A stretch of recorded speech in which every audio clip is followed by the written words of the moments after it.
കർത്താവിന്റെ ഗ്രന്ഥത്തിൽ കണ്ടുപിടിച്ചു വായിക്കുക. ഇവയിലൊന്നും കാണാതിരിക്കുകയില്ല, ഒന്നിനും ഇണയില്ലാതിരിക്കുകയില്ല. എന്തെന്നാൽ കർത്താവിന്റെ ആദരങ്ങൾ കൽപ്പിക്കുകയും അവിടുത്തെ ആത്മാവ് അവയെ ഒരുമിച്ച് കൂട്ടുകയും ചെയ്തിരിക്കുന്നു.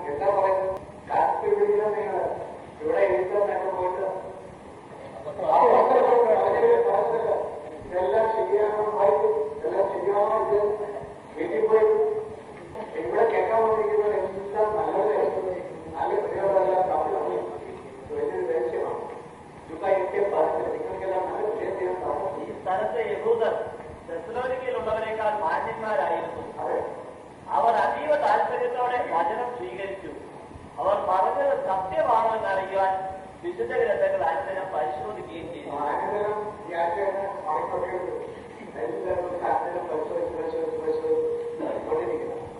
ഈശോയ്ക്ക് വരുന്നവരെല്ലാം നല്ല ഹൃദയമുള്ളവരായി ഒരിക്കലും വരാൻ സാധിക്കും. അതുകൊണ്ട് നേരത്തെ തെറ്റുകയാണ് നിങ്ങൾ നന്നായി. പിന്നെ അങ്ങനെ മക്കൾ കേൾക്കുകയായി ഉള്ള പോയിട്ട് വിഷോ ഒക്കെ കൂടി കയറുന്നോ കേട്ടോ.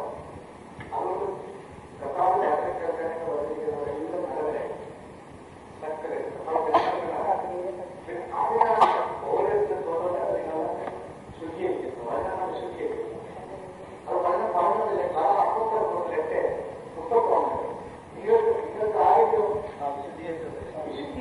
ആരെങ്കിലും വ്യാഖ്യാനിച്ചു തരാതെ എങ്ങനെയാണ് ഞാൻ മനസ്സിലാക്കുക?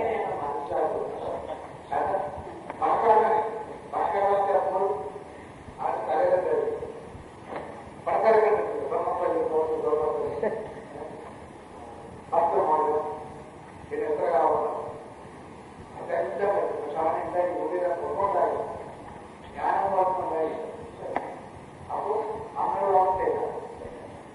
അതുകൊണ്ട് ഈശോ പറയുന്ന ധനവാൻ സമുദായത്തിൽ പ്രവേശിക്കരുത്. അല്ലെങ്കിൽ അക്കാലം വരുന്നതാണ്. അത് സമയത്ത് ദൈവത്തിന് എല്ലാം ആവശ്യമാണ്. ഈശോ പറയുകയും ചെയ്തത് ആ അപ്പറായി പട്ടപ്പോൾ 14 വയസ്സില് അത് സത്യവസ്ഥ ആ ധനിയനായ യുവാവിനെ ചോദ്യം ചോദിക്കുക. അത് കേൾക്കും ഈശോയ്ക്ക് സമ്മതം വേണം, നോട്ട് വേണം. പക്ഷെ അവൻ വേഗം ഒഴിയുന്നത് അവര് ഹൃദയമാണ് നിക്ഷേപം ആയിരുന്നോ. അതുകൊണ്ടാണ് പോയി പറഞ്ഞത്. നേരെ വന്ന് പറയും കർത്താവേ ഞാൻ ഇതെല്ലാം വിറ്റ് കൊടുക്കാൻ തയ്യാറാക്കാൻ ആ നിമിഷത്തിലാണ് കർത്താവിനെ മാറ്റിക്കൊണ്ടുപോകാൻ വേണ്ട. അവന്റെ ഹൃദയമാണ് കർത്താവ് ആവശ്യപ്പെടുന്നത്. സത്യവസ്ഥയിൽ പോയാൽ അവൻ ആഗ്രഹിച്ച് ലൂക്കാസ് 19:3 ഇതേപോലെ ആഗ്രഹമാണ് നമുക്ക് എന്താണ് ഈശോ വേണ്ടി ചേർക്കുന്നു. അവനത് കയറിയതിന്റെ കൊണ്ടാണ് മിക്കപ്പോഴും നടക്കുന്ന മോളിൽ കയറി ഈശോ കാണാൻ നോക്കുമ്പോൾ ഈശോ പറയുന്നത് രാത്രിന്റെ ഭവനത്തിലാണ് ഞാൻ ഭക്ഷിക്കുന്നത്. അത് ഈശോ ഹൃദയമറി ഈ ഹൃദയമറിയുന്നതിന്റെ ഹൃദയം ഞാൻ പറഞ്ഞില്ല എല്ലാം നിങ്ങൾ ആത്മാവ് വന്നാൽ ഹൃദയം അതിന്റെ ഹൃദയമെല്ലാം തീർച്ചത് ആത്മീയല്ല കേട്ടോ. അതുകൊണ്ട് ദുരണം വരുന്നത്. അപ്പോ സക്യൂസിനെ പ്രവർത്തിച്ചെന്നിട്ട് ഈശോ എന്താ ചെയ്തത്? സക്യൂസ് പറഞ്ഞാൽ ഉണ്ടാക്കി ഘട്ടമാണ്ടായി വെച്ചിട്ടുണ്ട്. സ്ഥലത്ത് ഈ വീടിന്റെ അടിയിലൊക്കെ കുറിച്ചു പഴയ ഭവനങ്ങളൊക്കെ ചെല്ലാൻ കാണാം. വീടിന്റെ അടിയിൽ ബാങ്കിൽ പറ്റിയത് ടാക്സ് വരും. പിന്നെ എന്ത് ചെയ്യും? പിന്നെ അവിടെ സ്വർണ്ണമൊക്കെ നയിച്ചിട്ട് കുറിച്ചിടും. അങ്ങനെയുള്ള ഇതെല്ലാം സക്യൂസിന് പ്രവർത്തിക്കുന്നുണ്ട്. അപ്പോഴാണ് ഈശോ തരുന്നത്. ഇങ്ങനെ വായിക്കാമോ? യേശു ജെറിക്കോയിൽ പ്രവേശിച്ച് അതിലൂടെ കടന്നു പോവുകയായിരുന്നു. ഈ സിക്കപ്പോൾ മരം രണ്ടിന്റെ തലകോട്ട് മുകളിൽ നിൽക്കുക നേരെ വളർന്നു പോകുന്ന അവിടെ സക്കേവൂസ് എന്ന് പേരായ ഒരു ആളുണ്ടായിരുന്നു. അവൻ ചുങ്കക്കാരും പ്രധാനനും ധനികനുമായിരുന്നു. യേശു ആരെന്ന് കാണാൻ അവൻ ആഗ്രഹിച്ചു. ആ ഒറ്റ ആഗ്രഹം അവരുടെ ആഗ്രഹം ശരിക്കില്ല. ഈ ആഗ്രഹമാണ് നമ്മളുണ്ടാക്കുന്നത്. നമ്മളെ സിക്കപ്പോൾ മരമാണ്. ആണോ? നിങ്ങളുടെ നേരത്തെ കയറിയ സഖ്യവും ഈശ്വരൻ കാണാം. അതുപോലെ നിങ്ങളുടെ അടുത്ത് അനേക ലക്ഷങ്ങളാണ്. നിങ്ങൾ നിന്നുകൊടുത്താൽ മതി. ഈശ്വരത്തിൽ എനിക്ക് ആ കരുതപ്പെട്ട വേണോ കൊണ്ടുകൊടുക്കാം. ഒരാളെ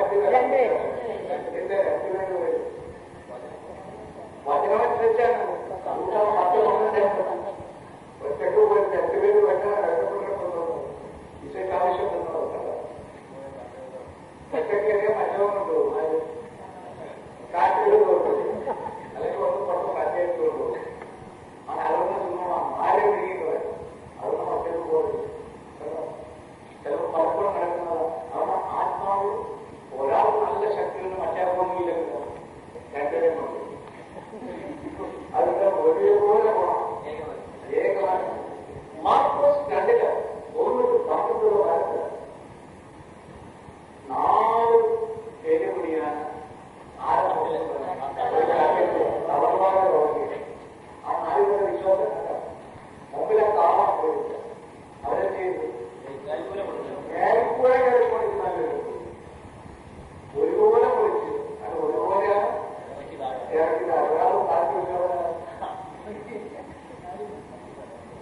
കർത്താവ് പറയുന്നത്. ആ വിശ്വാസത്തിന്റെ 4 പേർക്ക് ഒരുപോലെ ഇറക്കിയിട്ടുള്ളൂ. ഇതാണ് തിരിച്ചേരാൻ ലോകം ടച്ചുള്ളവരാണ്. നിങ്ങൾ തമ്മിൽ ബഹുമാനിക്കാൻ സ്നേഹിക്കാൻ വേണ്ടി നടക്കില്ല കർത്താവിന്റെ. അതുകൊണ്ട് ഒരൊറ്റ മനസ്സോടെ പോയാൽ ഓട്ടത്തോടെ സോട്ടെ പാട്ടിൽ ഏക മനസ്സ് ഏകാത്മാവ്. അതാണ് പ്രോസസ്. എല്ലാം 12 വരെയുള്ളതാണ്. ഏക മനസ്സിൽ ചെല്ലുമ്പോൾ ആത്മബന്ധം അടയാളത്തിൽ അവർ നടത്തി ചെയ്യും. ഈ അത്ഭുതം അടയാളത്തിൽ നടക്കാൻ നമുക്ക് മുമ്പിൽ കാണിക്കുന്നുണ്ടാവും. അങ്ങനെ ഒരു കൃപ ഞാൻ 7 നമ്മളിങ്ങനെ പോകുമ്പോൾ വായിക്കുന്നത് വായിച്ചു കഴിഞ്ഞിട്ട് മറ്റേ പൊക്കം കുറവായിരുന്നതിനാൽ ജനക്കൂട്ടത്തിൽ നിന്നുകൊണ്ട് അത് സാധ്യമായിരുന്നില്ല.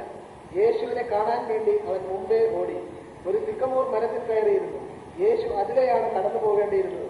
അവിടെ എത്തിയപ്പോൾ അവൻ മുകളിലേക്ക് നോക്കി പറഞ്ഞു, സക്കേവ്, വേഗം ഇറങ്ങി വരിക, ഇന്ന് എനിക്ക് നിന്റെ വീട്ടിൽ താമസിക്കേണ്ടിയിരിക്കുന്നു. അവൻ തിടുക്കത്തിൽ ഇറങ്ങിച്ചെന്ന് സന്തോഷത്തോടെ അവൻ സ്വീകരിച്ചു. ഇത് കണ്ടപ്പോൾ അവരെല്ലാവരും പിറുപിറുത്തു, ഇവൻ പാപിയുടെ വീട്ടിൽ അതിഥിയായി താമസിക്കുന്നല്ലോ.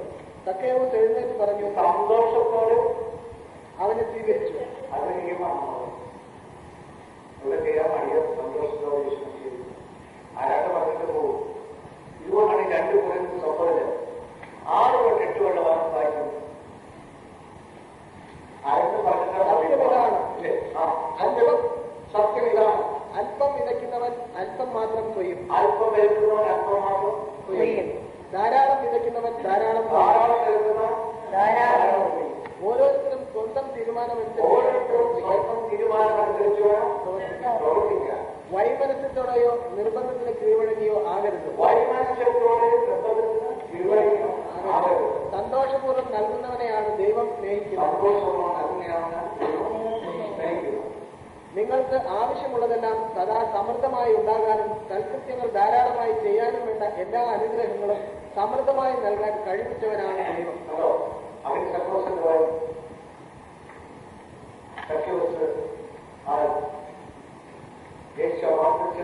അവൻ തിടുക്കത്തിൽ ഇറങ്ങിച്ചെന്ന് സന്തോഷത്തോടെ അവനെ സ്വീകരിച്ചു. ഇത് കണ്ടപ്പോൾ അവരെല്ലാവരും പിറുപിറുത്തു, ഇവൻ പാപിയുടെ വീട്ടിൽ അതിഥിയായി താമസിക്കുന്നല്ലോ. സക്കേവ് എഴുന്നേറ്റ് പറഞ്ഞു, കർത്താവേ, ഇതാ എന്റെ സ്വത്തിൽ പകുതി ഞാൻ ദരിദ്രർക്ക് കൊടുക്കുന്നു. ആരുടെയെങ്കിലും വക വഞ്ചിച്ചെടുത്തിട്ടുണ്ടെങ്കിൽ 4 ഇരട്ടിയായി തിരിച്ചു കൊടുക്കുന്നു. യേശു അവനോട് പറഞ്ഞു, ഇന്ന് ഈ ഭവനത്തിന് രക്ഷ ലഭിച്ചിരിക്കുന്നു. ഇവനും അബ്രാഹത്തിന്റെ പുത്രനാണ്. നഷ്ടപ്പെട്ടു പോയതിനെ കണ്ടെത്തി രക്ഷിക്കാനാണ് മനുഷ്യപുത്രൻ വന്നിരിക്കുന്നത്. മനുഷ്യപുത്രൻ വന്നത് നഷ്ടപ്പെട്ടു പോയത്. അതുകൊണ്ട് ഇസക്ക് പ്രവാചകൻ 34 പ്രകാരം വന്നിരിക്കുന്നത്. മുറിവെച്ചേന് വേച്ച് കെട്ടണം, ഭയമില്ലാത്തതിന് വിലം കൊടുക്കണം, വഴിതെറ്റിയതിന് ശിക്ഷ കൊടുക്കണം. നഷ്ടപ്പെട്ടതിനെ ഞാൻ അന്വേഷിക്കും, വഴിതെറ്റിപ്പോയതിനെ ഞാൻ തിരികെ കൊണ്ടുവരും, മുറിവേറ്റതിനെ ഞാൻ രക്ഷകിട്ടും, ബലഹീനമായതിനെ ഞാൻ ശക്തിപ്പെടുത്തും, കൊഴുത്തതിനെയും ശക്തിയുള്ളതിനെയും ഞാൻ സംരക്ഷിക്കും. വീണ്ടും ശക്തിപ്പെടുത്തി കൊടുക്കണം. ഇതുകൊണ്ടാണ് നാം അപ്പോസ്തലർ പറഞ്ഞത് 54-22 വയസ്സിൽ അപ്പോളോസ് ആരാണ്? അപ്പോസ്തലർക്ക് ധാരാളം ശക്തി കൊടുക്കുന്നു. സഹോദരങ്ങൾക്ക് വേണ്ടാക്കിയോ ഉണ്ട്. അപ്പോഴും തോറും വലിയ ആൾക്കാരാണ് കണ്ടത്. ഞാനത് ആ ഒന്ന് കുറേ സ്കൂൾ ഡാൻസ് അപ്പോഴോ സാറാണ്, ഓരോ സാറാണ്. അപ്പോഴത്തിനെ വിളിച്ചിട്ട് കൊടുത്തത്. അപ്പോൾ വായിക്കുന്നത് കേൾക്കാം. ആ ഇടയ്ക്ക് അപ്പോൾ അപ്പോളോ എന്ന് പേരുള്ള അലക്സാണ്ട്രിയക്കാരനായ ഒരു യഹൂദൻ എഫോസോസിൽ വന്നു. അവൻ വാഗ്മിയും വിശുദ്ധ ലിഖിതങ്ങളിൽ അവഗാഹം നേടിയവനുമായിരുന്നു. കർത്താവിന്റെ മാർഗത്തെക്കുറിച്ച് അവന് ഉപദേശവും ലഭിച്ചിരുന്നു. അവനും യോഹന്നാന്റെ ജ്ഞാനസ്നാനത്തെക്കുറിച്ച് മാത്രമേ അറിവുണ്ടായിരുന്നുള്ളൂ.